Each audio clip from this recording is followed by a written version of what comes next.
기껏 빌려줬는데 잠수 타고 해놓고서는 이제 와서 자기가 아쉬운 상황 되니까 꾸짖어 주셔서 감사합니다. 식사라도 대접하고 싶습니다. 밥 먹고 싶겠어요?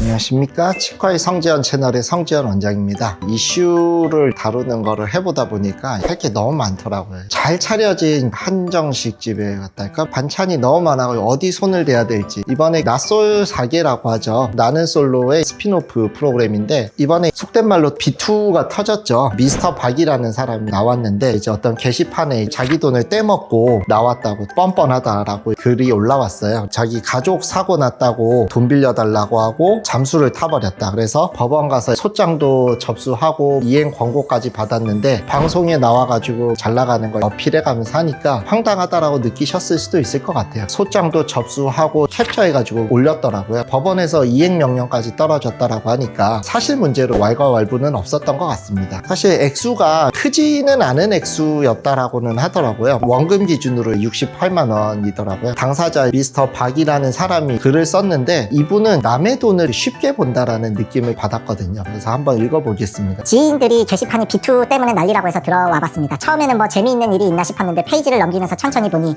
잊고 있었던 게 기억이 나네요. 일단은 남의 돈을 빌려놓고 기억도 못한다. 이거는 진짜 저는 경우가 아니라고 생각을 하거든요. 여기서 저는 느꼈어요. 남의 돈을 쉽게 생각하는 사람이구나. 자기가 빌릴 때는 돈 몇십만 원이 아쉬워가지고 가족까지 팔아서 이렇게 한 거잖아요. 그리고 이제 직장 동료였던 것 같은데 직장 동료한테 돈 빌리고 다닌다 이런 소문 나면은요, 솔직한 얘기로 그 사람의 신용을 박살난다라고 생각하거든요. 제가 만약에 빌린다, 제일 먼저 가족이죠. 가족 안 되면은 진짜 친한 친구한테 빌리거나, 그래도 안 되면은 포기하든가 은행에서 빌리지. 그렇게 힘들 때 도와줬다라고 하면 더욱더 감사하고 평생의 은인처럼 생각을 해야 된다라고 생각을 하거든요. 돈 많을 때 누가 10,000원 준다고 해서 그렇게 크게 기쁘지는 않은데, 내가 정말 밥 먹을 돈도 없어가지고 며칠 굶은 상태에서 밥값이라고 10,000원 이렇게 주면 얼마나 그게 기쁘겠어요. 각골난망이라고 하죠. 뼈에다가 은혜를 새긴다라고 하는데 쉽게 잊고 있다라는 거에 대해서 안 좋게 생각할 수밖에 없었던 것 같습니다. 그리고 이제 뭐 온전히 제가 잘못한 일이니 저 때문에 마음고생하신 선생님께는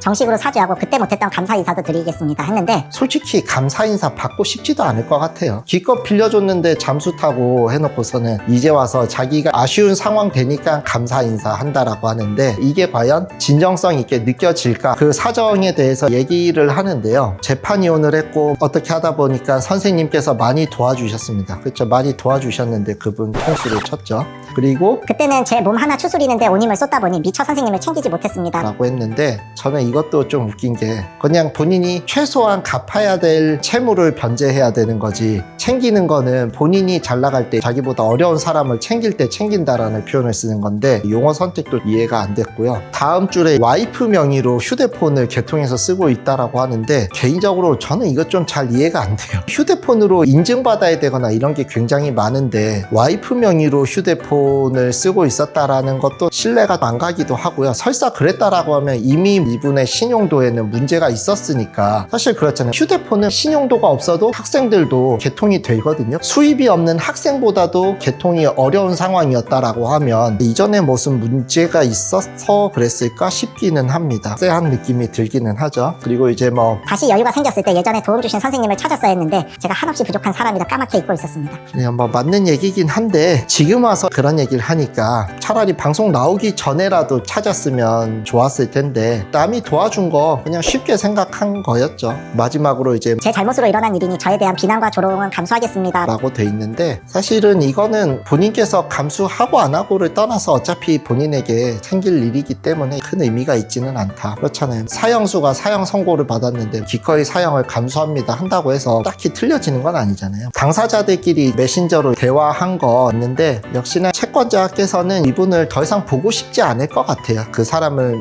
믿고 빌려준 거잖아요. 내가 사람을 잘못 봤구나라고 생각하면서 얼마나 인간적인 배신감과 그런 게 느껴졌을까. 그리고 여기 보면은 피해자가 직접 법원까지 가서 개고생해서 돈 받아내야 되는 게 얼마나 억울했겠어요. 그리고 이제 이 사람이 금액을 말씀해 주시면 채무 관계부터 끝내고 사과드릴 방법을 강구하겠다고 했는데, 이분이 원금 68만 원에다가 법정 이자율 5%, 12%, 이거는 제가 알아보니까 재판에 대한 결과가 나기 전까지는 5%로 계산을 하고요. 재판이 결과가 난 후부터 안 낸 거는 12%로 계산을 한다라고 해요. 계산해보니까 100만 원 좀 넘는 금액이 나오는데 그냥 100만 원만 받고 가세요, 이렇게 얘기를 하는데, 꾸짖어 주셔서 감사합니다. 식사라도 대접하고 싶습니다. 밥 먹고 싶겠어요? 이분이 근데 되게 대인배인 것 같아요. 네 얼굴 보고 싶지 않다라고 직설적으로 얘기하지는 않았던 것 같고, 앙금이 사라지면은 보는 게 좋을 것 같다. 합의한 내용도 올려주고, 제가 만약에 돈 빌렸다가 안 갚은 당사자였으면은 진정성을 보이려고 하면은요, 최소 300 보냈어야 됐다라고 저는 생각을 해요. 왜냐하면은 이분이 학원 선생님이었을 것 같은데 일당이 꽤 세실 거라고 생각하거든요. 근데 자기 혼자서 공부를 하거나 사람 써가지고 소송 진행한 거, 그 시간에 대한, 그분이 받았던 정신적인 피해에 대한 보상까지 생각하면은 300 정도는 보냈어야 됐지 않나라고 생각하는데 300 안 보냈을 것 같아요, 제 생각에는. 이 글을 이제 처음에 올렸을 때 무슨 68만 원 가지고 소송까지 하냐라고 그런 글들도 꽤 올라왔었다라고 하더라고요. 피해자분께서 받으셨던 인간적인 배신감, 그 과정에서 겪었을 시간적인 피해나 정신적 고통, 그리고 또 하나 더 있죠. 빌려줄 때 당시 68만 원하고 지금의 68만 원의 가치는 분명히 다르죠. 그래서 사실 100만 원 받아도 이분이 손해인 것 같아요. 아마 이분께서는 돈 자체를 받아내겠다라는 의미보다는요, 자기를 도와준 사람을 배신한 거에 대한 최소한의 응징을 하고 싶었던 게 아닌가. 저도 개인적으로 남의 돈을 쉽게 본다라는 느낌을 주면은 그런 사람이라면 최소한 돈 거래는 안 하려고 하고요, 인간적으로도 발전하지는 못하겠다라는 생각을 합니다.